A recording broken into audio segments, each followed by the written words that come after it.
मन की युक्ति मनुष्य के वश में रहती है, परंतु मुंह से कहना यहोवा की ओर से होता है। मनुष्य का सारा चाल चलन अपनी दृष्टि में पवित्र ठहरता है, परंतु यहोवा मन को तौलता है।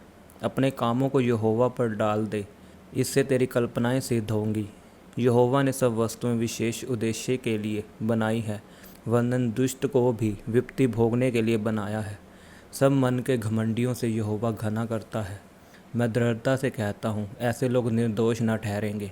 अधर्म का प्रायश्चित कृपा और सच्चाई से होता है, और यहोवा के भय मानने के द्वारा मनुष्य बुराई करने से बच जाते हैं। जब किसी का चाल चलन यहोवा को भाता है, तब वह उसके शत्रुओं का भी उससे मेल कराता है। अन्याय के बड़े लाभ से न्याय से थोड़ा ही प्राप्त करना उत्तम है। मनुष्य मन में अपने मार्ग पर विचार करता है, परंतु यहोवा ही उसके पैरों को स्थिर करता है। राजा के मुंह से दैवी वाणी निकलती है, न्याय करने में उससे चूक नहीं होती। सच्चा तराजू और पलड़े यहोवा की ओर से होते हैं। थैली में जितने बटखरे सब उसी के बनवाए हुए हैं। दुष्टता करना राजाओं के लिए घृणित काम है, क्योंकि उनकी गद्दी धर्म ही से स्थिर रहती है। धर्म की बात बोलने वालों से राजा प्रसन्न होता है, और जो सीधी बातें बोलता है उससे वह प्रेम रखता है। राजा का क्रोध मौत के दूत के समान है, परंतु बुद्धिमान मनुष्य उसको ठंडा करता है। राजा के मुख की चमक में जीवन रहता है, और उसकी प्रसन्नता बरसात के अंत की घटा के समान होती है। बुद्धि की प्राप्ति चोखे सोने से क्या ही उत्तम है, और समझ की प्राप्ति चांदी से बढ़कर योग्य है। बुराई से हटना सीधे लोगों के लिए राजमार्ग है। जो अपने चाल चलन की चौकसी करता वह अपने प्राण की भी रक्षा करता है। विनाश से पहले गर्व और ठोकर खाने से पहले घमंड आता है। घमंडियों के संग लूट बांट लेने से दीन लोगों के संग नम्र भाव से रहना उत्तम है। जो वचन पर मन लगाता वह कल्याण पाता है, और जो यहोवा पर भरोसा रखता वह धन्य होता है। जिसके हृदय में बुद्धि है वह समझ वाला कहलाता है, और मधुर वाणी के द्वारा ज्ञान बढ़ता है। जिसके पास बुद्धि है उसके लिए वह जीवन का सोता है, परंतु मूढ़ों को शिक्षा देना मूढ़ता ही होती है। बुद्धिमान का मन उसके मुंह पर भी बुद्धिमानी प्रकट करता है, और उसके वचन में विघा रहती है। मन भावने वचन मधु भरे छत्ते के समान प्राणों को मीठे लगते हैं, और हड्डियों को हरी भरी करते हैं। ऐसा भी मार्ग है जो मनुष्य को सीधा जान पड़ता है, परंतु उसके अंत में मौत ही मिलती है। पृक्ष्मी की लालसा उसके लिए परिश्रम करती है, उसकी भूख उसको उभारती रहती है। अधर्मी मनुष्य बुराई की युक्ति निकालता है, और उसके वचनों से आग लग जाती है। टेढ़ा मनुष्य बहुत झगड़े को उठाता है, और कानाफूसी करने वाला परम मित्रों में भी फूट करा देता है। उपद्रवी मनुष्य अपने पड़ोसी को फुसलाकर कुमार्ग पर चलाता है। आंख मूंदने वाला छल की कल्पनाएं करता है, और ओंठ दबाने वाला बुराई करता है। पक्के बाल शोभामान मुकुट होते हैं, वे धर्म के मार्ग पर चलने से प्राप्त होते हैं। विलंब से क्रोध करना वीरता से और अपने मन को वश में रखना नगर को जीत लेने से उत्तम है। चिट्ठी डाली तो जाती है, परंतु उसका निकलना यहोवा ही की ओर से होता है। चैन के साथ सूखा टुकड़ा उस घर की उपेक्षा उत्तम है, जो मेल बलि पशुओं से भरा हो, परंतु उसमें झगड़े रगड़े हों। बुद्धि से चलने वाला दास अपने स्वामी के उस पुत्र पर जो लज्जा का कारण होता है प्रभुता करेगा, और उस पुत्र के भाइयों के बीच भागी होगा। चांदी के लिए कुठाली और सोने के लिए भट्टी होती है, परंतु मनों को यहोवा जांचता है। कुकर्मी अनर्थ बात को ध्यान देकर सुनता है, परंतु झूठा मनुष्य दुष्टता की बात की ओर कान लगाता है। जो निर्धन को ठट्ठों में उड़ाता है वह उसके कर्ता की निंदा करता है, और जो किसी की विपत्ति पर हंसता है वह निर्दोष नहीं ठहरेगा। बूढ़ों की शोभा उनके नाती पोते हैं, और बाल बच्चों की शोभा उनके माता पिता हैं। मूढ़ के मुख से उत्तम बात फबती नहीं, और इससे अधिक प्रधान के मुख से झूठी बात नहीं फबती। देने वाले के हाथ में घूस मोह लेने वाले मनी का काम देता है। ऐसा पुरुष जिधर फिरता उधर ही उसका काम सफल होता है। जो दूसरे के अपराध को ढांप देता वह प्रेम का खोजी होता है, परंतु जो बात की चर्चा बार बार करता वह परम मित्रों में भी फूट करा देता है। एक घुड़की समझने वाले के मन में जितनी गड़ जाती है, उतना 100 बार मार खाना मूर्ख के मन में नहीं गड़ता। बुरा मनुष्य दंगे ही का यत्न करता है, इसलिए उसके पास क्रूर दूत भेजा जाएगा। बच्चा छीनी हुई रिछनी से मिलना तो भला है, परंतु मूढ़ता में डूबे हुए मूर्ख से मिलना भला नहीं। जो कोई भलाई के बदले में बुराई करे, उसके घर से बुराई दूर ना होगी। झगड़े का आरंभ बांध के छेद के समान है। झगड़ा बढ़ने से पहले उसको छोड़ देना उचित है। जो दोषी को निर्दोष और जो निर्दोष को दोषी ठहराता है, उन दोनों से यहोवा घना करता है। बुद्धि मोल लेने के लिए मूर्ख अपने हाथ में दाम क्यों लिए हैं? वह उसे चाहता ही नहीं। मित्र सब समयों में प्रेम रखता है और विपत्ति के दिन भाई बन जाता है। निर्बुद्धि मनुष्य हाथ पर हाथ मारता है और अपने पड़ोसी के समान उत्तरदायी होता है। जो झगड़े रगड़े से प्रीति रखता, वह अपराध करने से भी प्रीति रखता है। और जो अपने फाटक को बड़ा करता, वह अपने विनाश के लिए यत्न करता है। जो मन का टेढ़ा है, उसका कल्याण नहीं होता, और उल्ट फेर की बात करने वाला विपत्ति में पड़ता है। जो मूर्ख को जन्म देता है, वह उससे दुख ही पाता है, और मूढ़ के पिता को आनंद नहीं होता।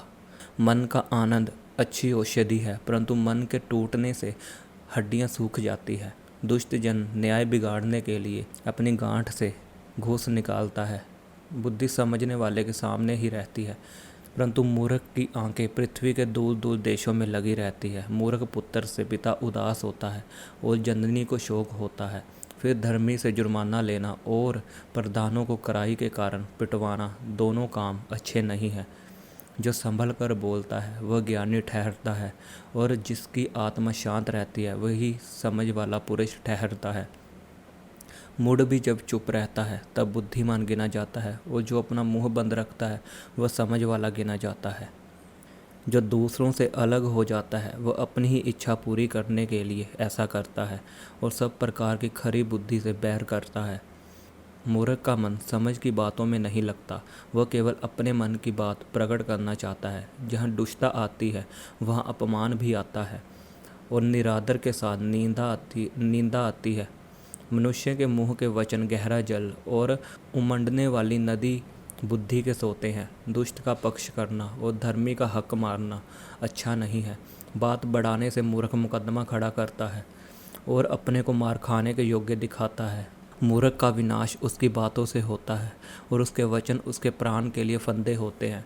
कानाफूसी करने वाले के वचन स्वादिष्ट भोजन के समान लगते हैं, वे पेट में पच जाते हैं।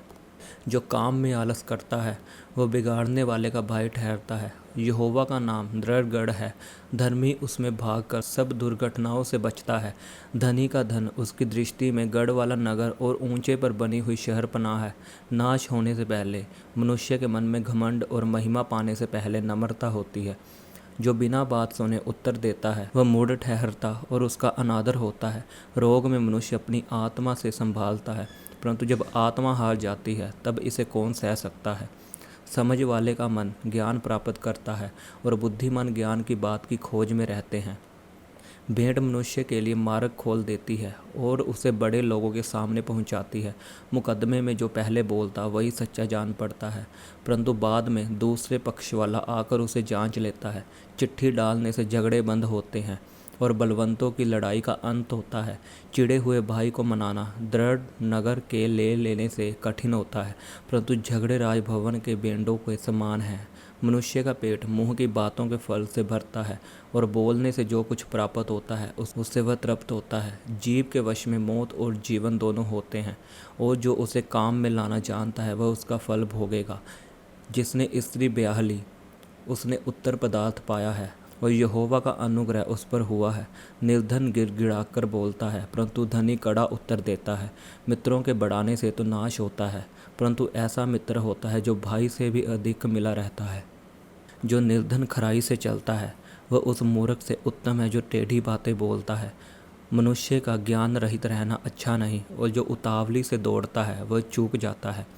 मूर्खता के कारण मनुष्य का मार्ग टेढ़ा होता है, और वह मन ही मन यहोवा से चिढ़ने लगता है। धनी के तो बहुत से मित्र हो जाते हैं, परंतु कंगाल के मित्र भी उससे अलग हो जाते हैं। झूठा साक्षी निर्दोष नहीं ठहरता, और जो झूठ बोला करता है, वह न बचेगा।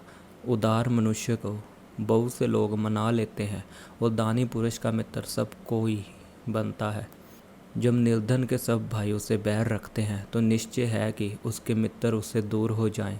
वह बातें करते हुए उनका पीछा करता है, परंतु उनको नहीं पाता। जो बुद्धि प्राप्त करता वह अपने प्राण का प्रेमी ठहरता है। वो जो समझ को रखे रहता उसका कल्याण होता है। झूठा साक्षी निर्दोष नहीं ठहरता, और जो झूठ बोला करता है वह नष्ट होता है। जब सुख से रहना मूर्ख को नहीं फबता, तो हाकिमों पर दास का प्रभुता करना कैसे फबे। जो मनुष्य बुद्धि से चलता है वह विलंब से क्रोध करता है, और अपराध को भुलाना उसको शोभा देता है। राजा का क्रोध सिंह की गर्जन के समान है, परंतु उसकी प्रसन्नता घास पर की ओस के तुल्य होती है। मूर्ख पुत्र पिता के लिए विपत्ति ठहरता है, और पत्नी के झगड़े रगड़े सदा टपकने के समान है। घर और धन पुरखाओं के भाग से, परंतु बुद्धिमती पत्नी यहोवा ही से मिलती है। आलस से भरी नींद आ जाती है, और जो प्राणी ढिलाई से काम करता वह भूखा ही रहता है। जो आज्ञा को मानता वह अपने प्राण की रक्षा करता है, परंतु जो अपने चाल चलन के विषय में निश्चिंत रहता है वह मर जाता है। जो कंगाल पर अनुग्रह करता है वह यहोवा को उधार देता है, और वह अपने इस काम का प्रतिफल पाएगा। जब तक आशा है तो अपने पुत्र की ताड़ना कर, जानबूझकर उसको मार ना डाल। जो बड़ा क्रोधी है उसे दंड उठाने दे, क्योंकि यदि तू उसे बचाएगा तो बारंबार बचाना पड़ेगा। सम्मति को सुन ले और शिक्षा को ग्रहण कर, कि तू अनंत काल में बुद्धिमान ठहरे। मनुष्य के मन में बहुत सी कल्पनाएं होती है, परंतु जो युक्ति यहोवा करता है वही स्थिर होती है। मनुष्य कृपा करने के अनुसार चाहने योग्य होता है, और निर्धन जन झूठ बोलने वाले से उत्तम है। यहोवा का भय मानने से जीवन बढ़ता है, और उसका भय मानने वाला ठिकाना पाकर सुखी रहता है। उस पर विपत्ति नहीं पड़ने की। आलसी अपना हाथ थाली में डालता है, परंतु अपने मुंह तक कोर नहीं उठाता। ठट्ठा करने वाले को मार, इससे भोला मनुष्य समझदार हो जाएगा, और समझ वाले को डांट, तब वह अधिक ज्ञान पाएगा। जो पुत्र अपने बाप को उजाड़ता और अपनी माँ को भगा देता है वह अपमान और लज्जा का कारण होता है। हे मेरे पुत्र, यदि तू भटकना चाहता है तो शिक्षा का सुनना छोड़ दे। अधर्मी साक्षी न्याय को ठट्ठों में उड़ाता है, और दुष्ट लोग अनर्थ काम निगल लेते हैं। ठट्ठा करने वालों के लिए दंड ठहराया जाता है, और मूर्खों की पीठ के लिए कोड़े हैं।